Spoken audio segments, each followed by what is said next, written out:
최근에 그만둔 사람은 말끝마다 제가요? 왜요? 다른 사장님들은 어떻게 사시는지 정말 궁금해요. 구성원들을 알려하지 않고 자신이 원하는 것을 굉장히 이야기하면서 그 결과를 추궁하는 습관이 있었다는 거죠. 불필요하게 우리 회사나 나에 대해서 걸어다니면서 부정적인 이야기를 하게 할 필요가 있을까요?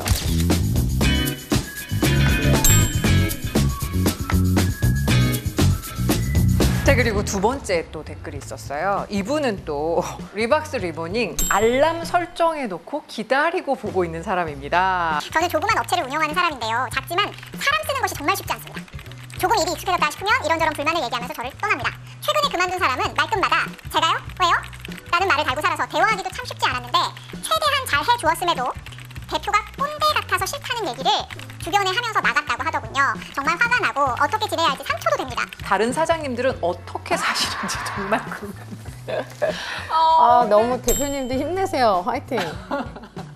오늘 아침에 3시간 반 동안 코칭이 있었어요. 네. CEO가 저희 사무실에 방문하셔서 이 CEO께서 너무나도 훌륭한 CEO세요.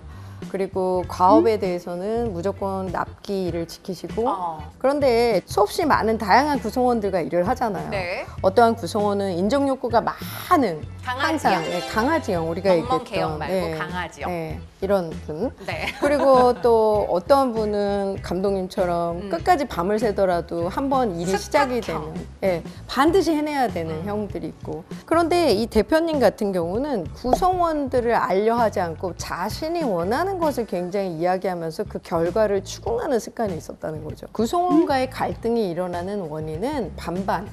무언가 리더가 이야기를 할 때 구성원 입장에서는 어떠한 걸 기대했을까 라는 입장에서 반드시 생각하는 건 중요합니다. 꼰대라는 게 제가 아는 선에서는 묻지 않는 걸 얘기할 때 꼰대라고 그러더라고요. 일방적으로 가르치려 들려는 시간을 구성원이 경험을 했거나 또는 묻지 않았는데 횡설수설하시면서 두서없는 이야기를 하셨거나 제가 딱 한마디를 했어요. 구성원과 1대1 원어원을 하시거나 회의를 할 때 구성원은 어떤 마음으로 들어오는지 그걸 질문했거든요. 네. 구성원이 기대하는 건 전혀 다른 거죠. 커리어나 자신의 성장이나 내가 정말 인정받고 있는데 당신은 나를 어떻게 생각하는지 이런 걸 듣고 싶어 하는 거고요. 리더는 내가 약속한 걸 얼마나 진척하고 얼마나 잘 해내고 있는지를 알고 싶어 하는 거겠죠.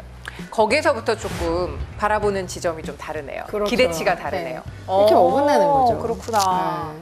그러니까 그 구성원 입장에서는 이제 갈 곳이 없는 거죠. 결국은 퇴사를 결정하고 우리 대표님은 꼰대야 했지만 그 펀치라인은 굉장히 많은 의미를 함구하고 있다고 저는 생각을 해요. 저는 댓글을 통해서 읽은 이분의 감정은 뭔가 무례함도 없지 않아 있었던 것 같고 또 나가면서 또 폭탄 하나 던지고 나간 거죠. 맞아.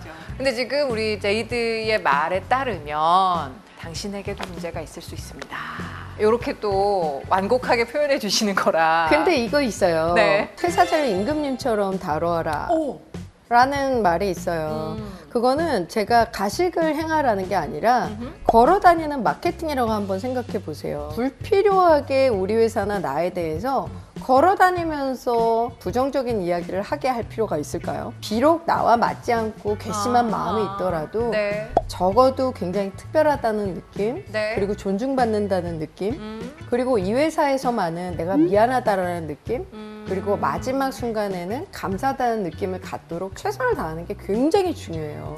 그래서 입사가 중요한 게 아니라 네. 퇴사가 중요하다라고 저는 굉장히 많은 강조를 드리고 싶습니다. 알겠습니다. 근데 저는 말씀을 들으면서 또 궁금한 게 생겼는데 우리가 보통 티칭을 한다고 하기도 하고 코칭을 한다고 하기도 하고 멘토링을 한다고 하기도 하고 나뉘는 것 같아요. 네. 그 용어들이 어떤 차이점이 있을까요? 티칭은 무언가의 분명한 공통 주제가 있고 배우고자 하는 학습자가 있고 가르치는 사람의 전문성이 있어야겠죠. 네네. 각각의 전문 영역을 분명하게 누가 전문가인지 서로 규명을 해놓고 그 전문가가 다른 동료나 위에서 아래로 또는 동료와 동료끼리 서로 가르칠 수 있는 문화를 만드는 건 티칭에 있어서는 굉장히 중요하죠. 네. 코칭이라는 거는 코칭을 받는 사람 입장에서 문제를 가져오고 질문을 통해서 스스로 문제를 파악하고 그 아하 모멘트를 잡아내면서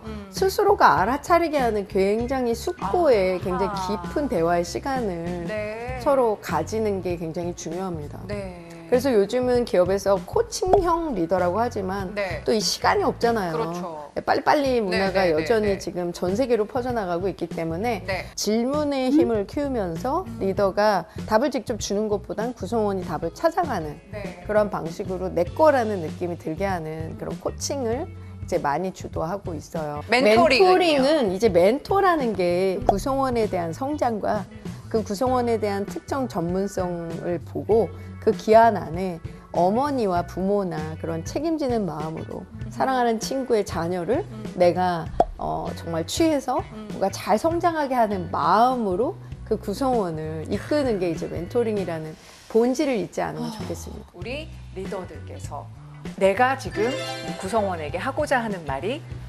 무엇인가에 대한 고심은 좀 하고 접근을 하시면 어떨까.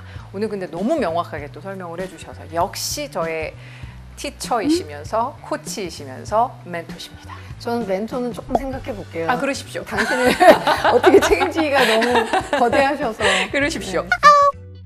다음 시간은 조금 말하기 관련해서 우리 리더들께 도움이 될 만한 그런 코칭을 해보면 어떨까 싶어요. 맞아요. 저도 지금 연주님 통해서 느꼈지만 리더는 그냥 얘기해요. 저도 그러고. 그런 말에 대한 중요성이 네, 진짜 네. 저도 연주님 만난 다음부터 굉장히 많이 깨닫고 있거든요. 네, 그럼 네. 많이 가르쳐 주시죠. 알겠습니다. 네. 자, 그러면 한 문장으로 어떻게 좀 정리해 보실까요? 융통성을 가지시되 네. 원칙에 대해선 단호함을 잊지 마라. 아, 자, 오늘 원칙대로 리박스 한번 해보십시오. 리박. 아, 죄송합니다. 아니에요. 너무 경찰, 잘해주셨고요. 경찰. 원칙대로 제가 한번 해볼게요. 리박스. 융통성을 갖되 단호함을 잃지 마라.